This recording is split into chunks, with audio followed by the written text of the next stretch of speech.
Merci de cette présentation. Carrefour, je pense que tout le monde connaît, Aristide un peu moins. Donc je vais peut-être commencer par dire quelques mots sur nous. Donc notre vocation chez Aristide, c'est d'accompagner nos clients dans l'amélioration de l'exécution de leur plan de communication. Pour ça, on fournit à la fois des solutions technologiques et une gamme de services pour aider nos retailers à organiser leurs données commerciales, organiser leurs données communicationnelles, pour les aider à produire n'importe quel type de contenu, de support de communication de façon industrielle, et pour les aider à piloter plus facilement les différents canaux d'activation, qu'ils soient print, on en a parlé, et digitaux. Donc nous sommes extrêmement fiers d'accompagner Carrefour depuis maintenant plus de 5 ans sur ces sujets. Donc aujourd'hui, l'ensemble des plans d'animation commerciaux des enseignes Carrefour sont pilotés à travers notre plateforme. Donc ça représente, on a quelques chiffres ici, plus de 30 000 pages de catalogue dont on parlait, produites chaque année, et plus de 90 000 affichages produits pour chaque opération destinée au magasin pour affichage sur lieu de vente ou diffusion sur des canaux digitaux locaux. Donc on peut dire qu'aujourd'hui, Carrefour utilise notre plateforme et nos solutions à leur plein potentiel. Et en tout cas, c'est ce qu'on voulait illustrer aujourd'hui avec Charles. Bonjour à tous. Donc effectivement, je m'appelle Charles Gianesini, je travaille au marketing de Carrefour France et je m'occupe du coup de la direction de l'activation. Pour aujourd'hui vous accompagner en fait sur ce débat que vous avez lancé avec pas mal de passion déjà.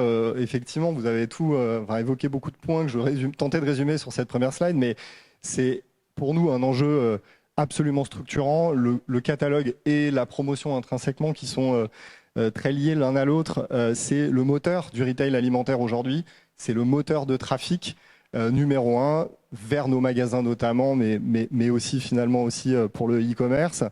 Donc on est un peu face au pied du mur, vous l'avez dit. Il y a eu il y a 10 ans des annonces de fait.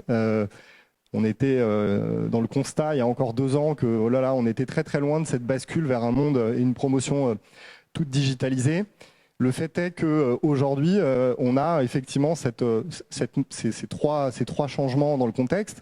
Un, d'un point de vue sociétal, il y a évidemment une mutation quand même vers le digital. Alors pour des débats qui sont plus ou moins bien éclairés sur ce qui est de la partie, est-ce que le catalogue physique papier c'est plus polluant ou pas, mais en tout cas c'est clairement perçu et de manière assez logique comme une masse, un volume, des tonnes de papier qui sont probablement en partie gâchés, puisque très probablement que la consultation des catalogues qu'on distribue ne porte que sur des volumes environ 30 et 40% des volumes. Donc voilà, il y a une idée de gâchis très forte qui quand même a ouvert largement l'idée sur le fait qu'on devait accélérer ce chemin de la digitalisation. Ça, c'est le combat plutôt sociétal. Sur la dimension économique, vous l'avez résumé, Rodolphe a donné un peu le chiffre clé auquel on est confronté.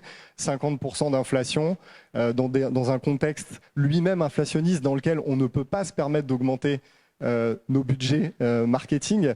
On est plutôt dans un trend inverse. Ça résume notre problématique. Donc oui, la bascule vers le digital n'est plus en fait entre guillemets un will du distributeur, mais presque un exercice imposé.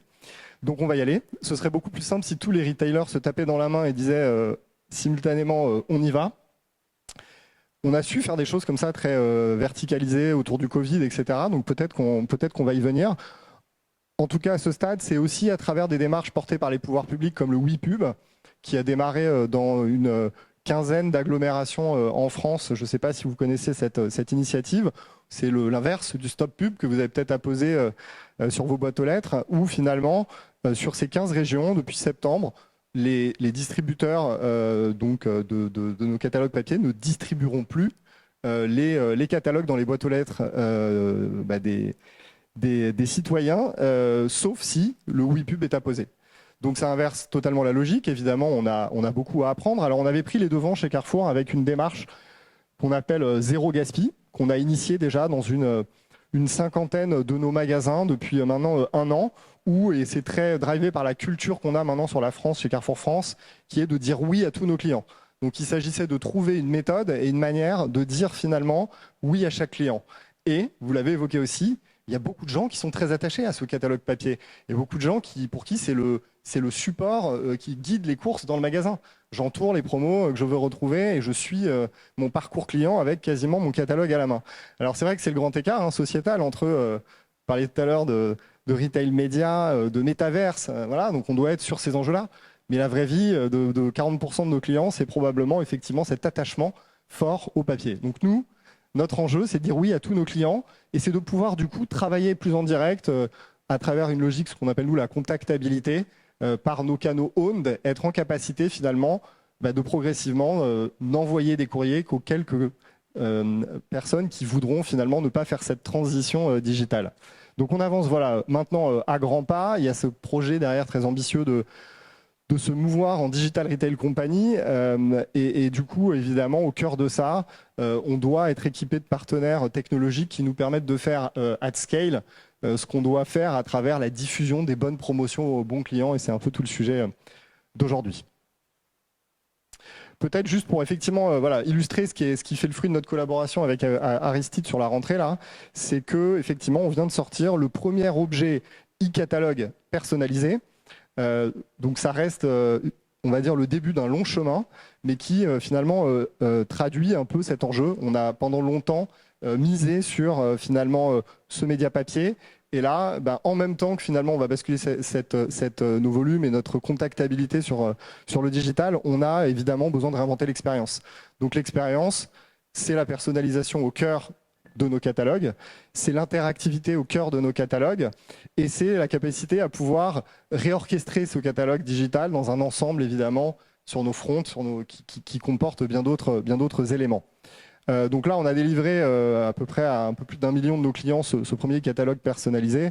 Je vous parlerai juste après de quelques premiers éléments de résultats et de notre trajectoire, mais je vais laisser Mathias vous expliquer l'apport de la technologie d'Aristide pour Carrefour.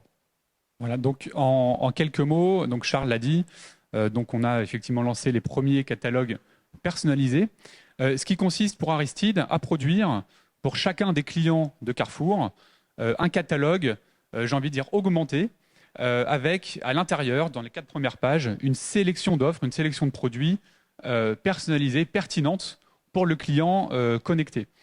Donc la personnalisation prend deux aspects, cette sélection d'offres et une cover, une première de couverture personnalisée au nom du client. Au-delà de la perso, qui est vraiment la grosse innovation qu'on est en train d'expérimenter, évidemment, on a aussi à cœur chez Aristide d'offrir une expérience utilisateur, on va dire, la plus aboutie possible, à la fois sur le mobile et sur les canaux desktop, pour favoriser la conversion tout simplement.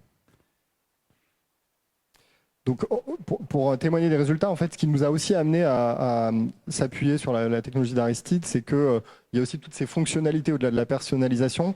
On a cette culture maintenant très ancrée dans toutes les lignes de Carrefour, amenée par notre patron Rami Bétier, qui est l'écoute de nos clients. On passe des heures à faire des tables rondes avec nos clients, écouter ce qu'ils veulent améliorer. Évidemment, on les sonde énormément sur cet objet catalogue. Et on voit bien que c'est absolument indispensable pour nos clients d'avoir ce confort de lecture dont vous avez parlé tout à l'heure, auquel les distributeurs ont accordé trop peu d'importance. Donc il y a des choses très basiques, c'est les zooms, c'est voilà, la capacité à avoir rapidement une overview de mes pages. Donc évidemment, là, ce qu'on va chercher, c'est encore un cran plus loin. Un gain de temps. Il y a tellement de promotions chaque semaine chez un retailer alimentaire. On n'a pas tous la même appétence à la promotion. Et l'idée, c'est d'avoir un accélérateur, celui qui a à peu près 1 minute à consacrer à la recherche des bonnes affaires pour sa semaine. Eh bien, c'est de lui offrir cette expérience-là au début de son catalogue et de pouvoir lui faire gagner évidemment du temps. Les premiers résultats pour nous, après quelques vagues de campagne, on le voit assez nettement. Il y a cette mesure qui est pour nous centrale, qui est le NPS de nos clients, qu'on suit sur tout. C'est 17 points d'écart entre notre catalogue classique et ce catalogue augmenté. Alors, je ne sais pas si ça parle pour vous, mais en tout cas, nous, cet écart de NPS, il est suffisamment parlant pour nous mettre du vent dans les voiles et surtout l'envie de poursuivre ces efforts, d'améliorer l'expérimentation et l'expérience et la personnalisation en même temps. Merci. Merci, merci à vous.